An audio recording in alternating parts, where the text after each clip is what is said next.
You are looking at Julian's pronunciation guide, where we look at how to pronounce better some of the most mispronounced words in the world, like this other curious word. But how do you say what you're looking for today?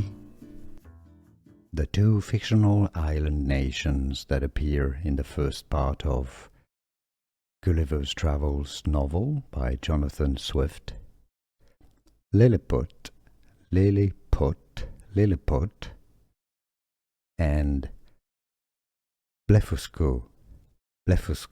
So overall, Lilliput and Blefuscu. Here are more videos on how to pronounce more confusing words and names too many mispronounced. Like this video if you found it useful. I appreciate your support. I'll see you soon and thanks for watching.